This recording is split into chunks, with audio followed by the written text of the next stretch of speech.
Our next inductee, Phil Kydes, is still Brien McMahon High School's all-time leading scorer, even though he played there 60 years ago. Wow. He had 78 goals in 3 years.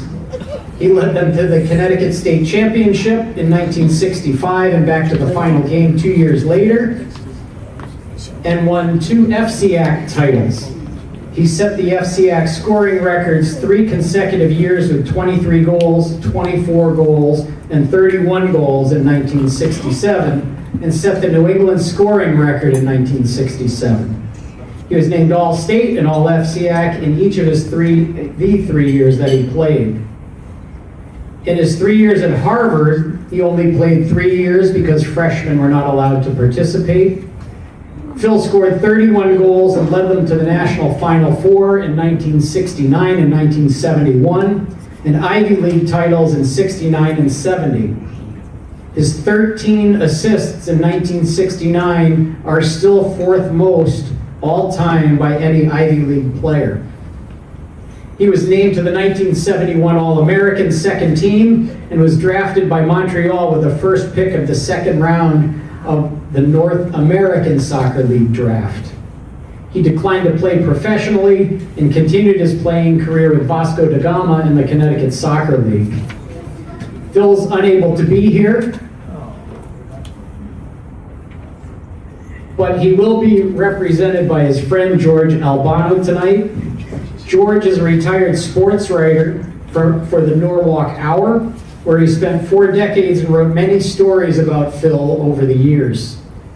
Before George comes up, we do have a quick video from Phil.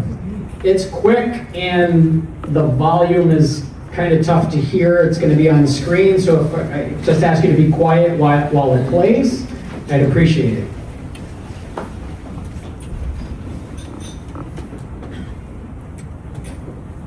Well, this is where it all started in 1956 when I came to America from Greece. This was my very first soccer ball, and I still cherish it.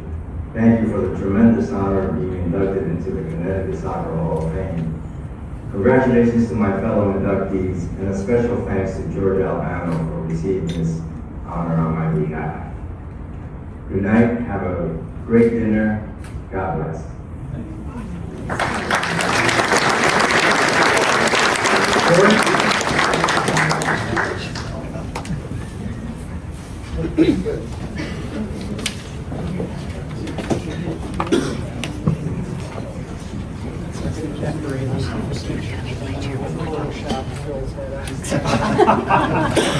Wow.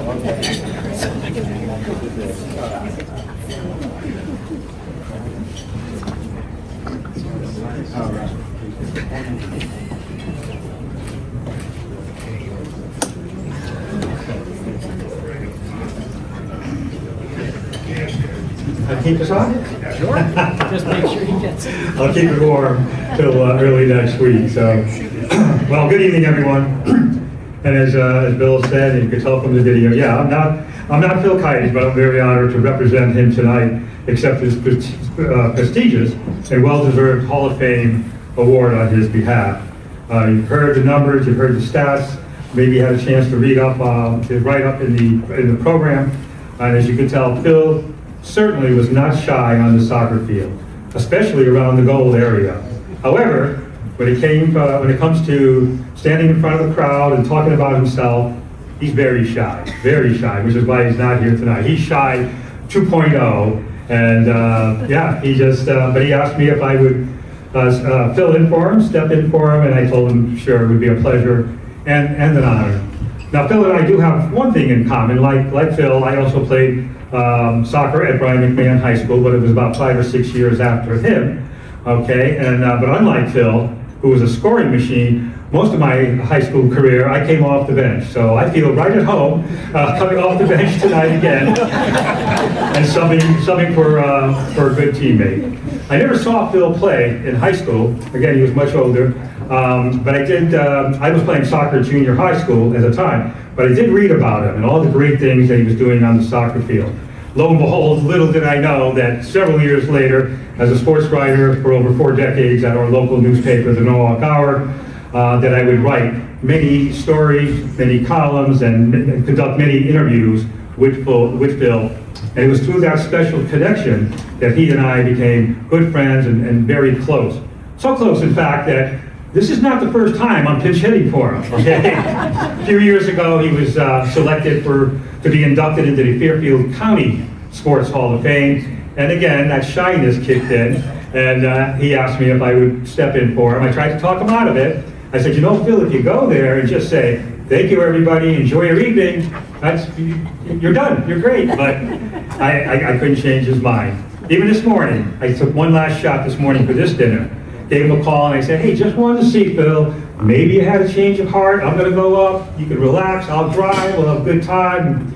I couldn't pull it off. So with that in mind, let me tell you a little bit about Phil, although I think Bill covered most of it. I mean, in Phil's heyday, he absolutely defined greatness on the soccer field. And it all goes back to the first time he kicked the soccer ball. In fact, as he mentioned, that video you just saw, that soccer ball, was that he was holding. There's a little story behind that as well.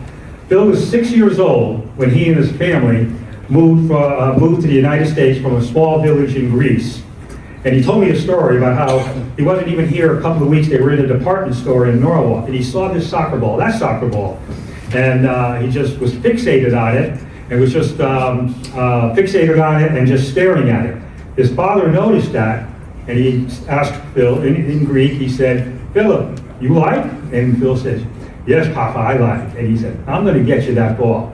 And Phil explained to me, he said, hey, he's in a new country, the ball was expensive, he's in a new country, he's not making a lot of money. Somehow he got that ball for me, he bought that ball for me, and that ball became Phil's best friend. He took it everywhere. The schoolyard, the backyard, a playground, he was just getting better and better. By the time he was 13, he was playing for a semi-pro team in the Connecticut Premier League. A few years later, he arrived at McMahon.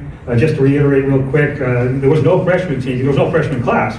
And his first year in 1965, he set that record, 23 goals, FCIAC record as a sophomore, led McMahon to their first state championship in program history. Junior, he broke his own record with 24 goals. Senior, 1967, not only broke the FCIAC record, but set a New England record with 31 goals, including 5 of McMahon's 6 goals in the state tournament as they returned to the state finals and finished runner-up. Finished his 3-year career, again, as was mentioned, 78 goals. What wasn't mentioned, I think this is remarkable, for his high school career, averaged 3.3 goals per game.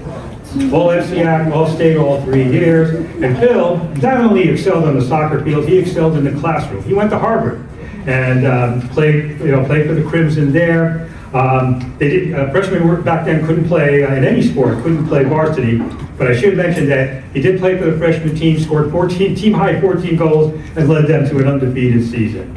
All Ivy League, all 3 years, led Harvard to the Final Four, as Bill said, 2 of those 3 years, drafted by Montreal in the North American Soccer League. He was the first pick in the second round. The last pick in the first round, named soccer fans would know, Kyle Rote Jr. was the last pick. The very next pick was Bill Kydes. However, he passed on that opportunity because of the family business, a successful business that he now owns and operates. But he still played a lot of soccer, especially with the Vasco da Gama, I hope I'm pronouncing that right, one of the top semi-pro teams. All those stops led to tonight and led to the Connecticut Soccer Hall of Fame. And that ball that he was holding, that ball that his father gave him, Bill still has it. It's still proudly displayed on a mantle in his house, and I have a feeling that when I deliver his Connecticut Hall of Fame hardware, that plaque and this medal will find a permanent home right next to that soccer ball. So it was just a thrill to accept on him. I wish he was here accepting and I was out there clapping, but it was just an honor to represent Phil. Just a great soccer player and an even better person. Thank you, everyone.